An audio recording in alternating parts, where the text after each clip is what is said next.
সম্মানিত ভিউয়ার্স, আসসালামু আলাইকুম। আমার চ্যানেলের নতুন একটা পর্বে আপনাদের সবাইকে স্বাগতম।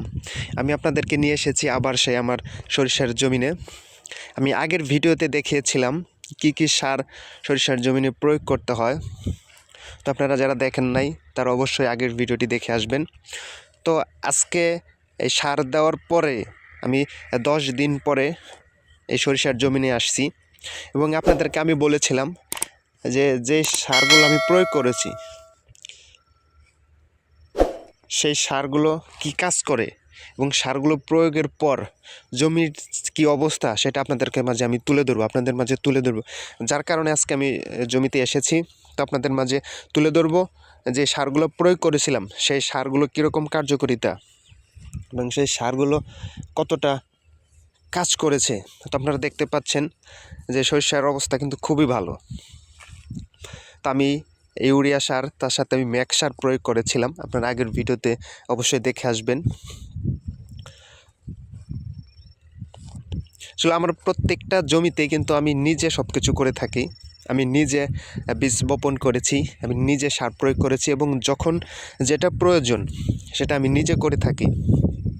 আপনাদেরকে আমি আগেই বলেছি যে আমি অবসর সময় যেটা পাই সেই অবসর সময়ের পাশাপাশি সেই অবসর সময়টাকে কাজে লাগিয়ে আমি বিভিন্ন সবজি, বিভিন্ন ফসল, মৌসুমি ফসল এগুলো আমি চাষ করে থাকি এবং এইগুলোই আপনাদের মাঝে আমি তুলে ধরি।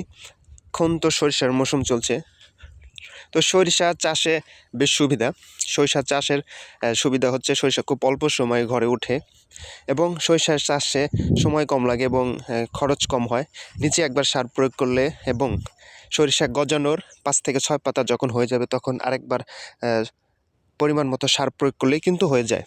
এরপরে আর কোনো খরচ নেই। খুব অল্প সময়ের মধ্যে সরিষা কিন্তু গড়ে উঠে যায়।